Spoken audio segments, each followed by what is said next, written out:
Entre los antecedentes del derecho del trabajo en México, encontramos que en la época conocida como la Nueva España, existió como ordenamiento jurídico principal las leyes indias, entre las cuales encontramos la idea de reducción de horas de trabajo, jornadas de 8 horas, descansos semanales, protección a la mujer encinta, atención médica, entre otras. Entre los principales documentos que podrían dar atisbos de justicia social, encontramos el Bando de Hidalgo de 1810, que ordenaba a los dueños de esclavos que le diesen libertad en el término de 10 días. En los sentimientos de la Nación de Morelos de 1813, encontramos una declaración renovadora que dice que como la buena ley es superior a todo hombre, las que dicte nuestro Congreso deben ser tales que obliguen a la... El porfiriato. A propósito de la época porfirista, se ha dicho mucho. Los defensores del sistema alaban la mejoría indudable de la economía y particularmente de las comunicaciones, y los que lo atacan mencionan su autoritarismo y régimen dictatorial, sin olvidar los tratos inhumanos hacia los trabajadores, pero omiten también los aciertos legislativos, como lo es la Ley Vicente Villada. La importancia de esta ley es que adopta la teoría del riesgo profesional. Aun cuando las indemnizaciones eran relativamente bajas, lo fundamental de esta ley estribó en el establecimiento de la obligación patronal, en los casos de accidentes y enfermedad patronal, y en la inversión de la prueba, ya que se estimó que todo accidente era profesional mientras no se demostraba lo contrario. Durante el periodo de la Revolución, el Partido Liberal Mexicano, cuyo máximo líder era Ricardo Flores Magón, lanza el 1 de julio de 1906 el programa que constituye la base ideológica de la Revolución Mexicana y con ello el fundamento de nuestro artículo 123 constitucional, en el cual se cabe destacar los siguientes puntos. 1. Establecer un máximo de 8 horas y un salario mínimo. 2. Prohibir el empleo de niños. 3. Obligar a los patrones a mejorar las condiciones de higiene. 4. Obligar a los patrones a dar alojamiento a los trabajadores. 5. Obligar a los patrones a pagar indemnizaciones por accidentes de trabajo. 6. Declarar nulas las deudas actuales de los jornaleros. 6. Prohibición a los patrones a pagar con cualquier otra cosa que no sea dinero. 7. Hacer obligatorio el descanso dominical. Este documento contiene sin duda la estructura del 123 constitucional, con algunas notables excepciones como el derecho de constituir sindicatos y el derecho de huelga. El programa del Partido Liberal refleja una tendencia burguesa, esto es, una solución que mantiene la estructura capitalista. El organismo sindical más importante de esta época es sin duda la Casa del Obrero Mundial, que nace con la pretensión de ser una escuela racionalista para convertirse en el domicilio social de un núcleo importante de organismos sindicales. Su origen data de 1912. Constitución de 1917. Con el triunfo del ejército carrancista, se tomó la decisión de convocar a elecciones para un Congreso Constituyente con el motivo de ofrecer al país una nueva constitución. En dicho Congreso, celebrado en Querétaro, se pusieron de manifiesto la tendencia progresista y la tendencia conservadora. Pese a que originalmente el proyecto de reformas aportaba casi nada en favor de los trabajadores o las relaciones obrero-patronales, salvo una adición al final del artículo quinto que pretendía localizar dentro del texto constitucional la reglamentación correspondiente a las jornadas de labor, un nuevo proyecto de bases laborales enviados por Venustiano Carranza y leído por José Natividad Macías resolvió las controversias, y después de debate sobre los alcances de la regulación laboral en la Constitución, se creó el artículo 123 constitucional que fue posteriormente aprobado, refiriéndose, como es conocido, a la normación sustancial de la materia laboral en cuanto a que fija las reglas de carácter general y obligatorio al que debe sujetarse el estatuto obrero en sus dos formas, es decir, como regidor de los trabajadores de empresas particulares y como normativo de los empleados públicos. Había nacido así el primer precepto que posicionaba a México en la historia como el primer país que incorporaba las garantías sociales en una constitución. El 1 de diciembre de 1916 comienzan los trabajos del Constituyente de 1917, convocados por el presidente en turno Venustiano Carranza.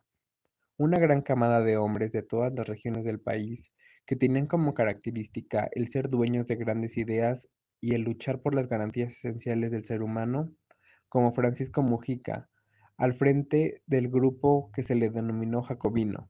La izquierda radical obligó a que en la discusión de propuesta la reforma del artículo 5 relativo a la libertad de trabajo se le incorporara al proyecto del grupo, lo que armó una discusión memorable los días 26, 27 y 28 de diciembre, que condujo para enero a la redacción del artículo 123, cuyo texto fue preparado por el más conservador de los constituyentes, José Natividad Macías, un hombre muy cercano a Venustiano Carranza y muy interesado en la justicia social.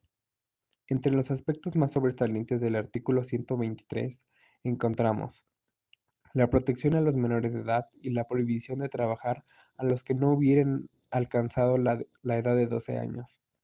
La jornada máxima de trabajo no excederá de 8 horas en turno diurno y 7 horas en turno nocturno. Descanso semanal, la protección a la mujer, entre otros. También es necesario hacer mención de otro personaje destacado en relación al derecho laboral, Lázaro Cárdenas. En la Convención Nacional del PNR, en diciembre de 1933, se enfrentaron dos concepciones opuestas, la callista tradicional y la renovadora. El resultado fue la elección de Lázaro Cárdenas como candidato a la presidencia y la elaboración de un plan sexenal cuyo contenido, acorde en gran parte con los postulados radicales, serviría de base al próximo gobierno.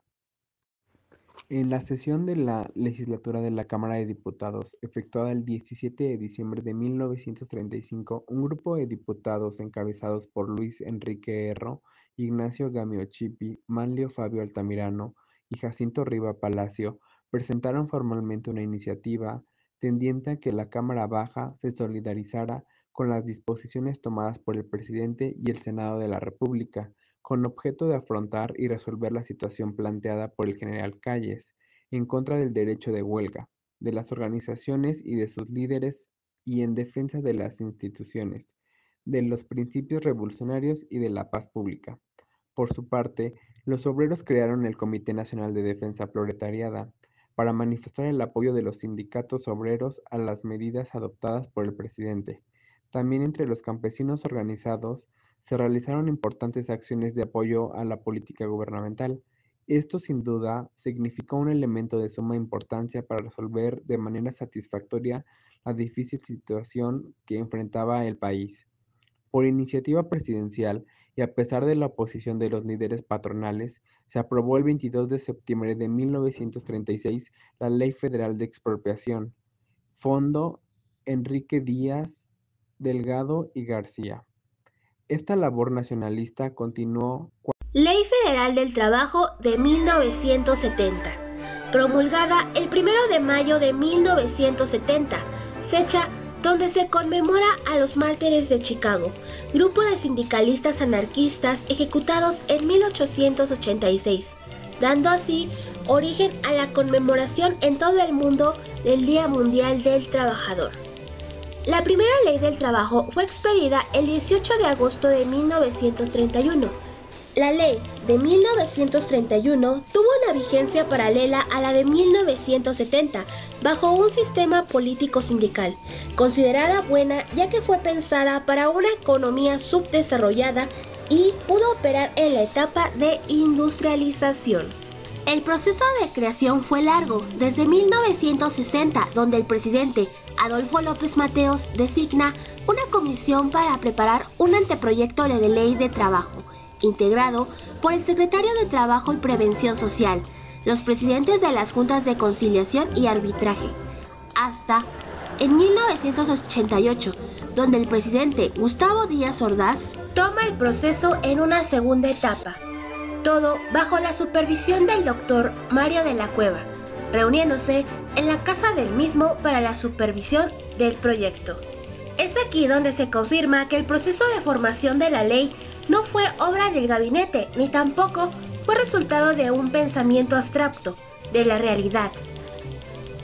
A pesar de que en un principio este proyecto de ley no fue considerado el mejor, ya que apuntaba a violar los lineamientos definidos en el artículo 123 constitucional, hoy en día es considerada la legislación más importante en lo que respecta en materia de derecho laboral.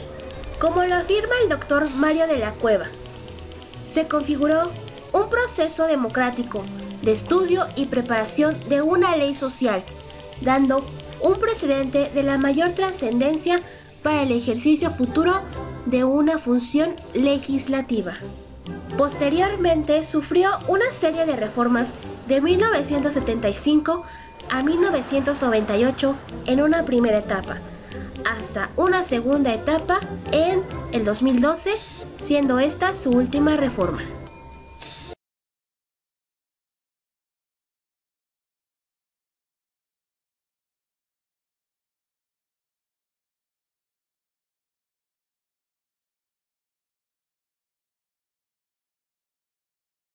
Created using Powtoon.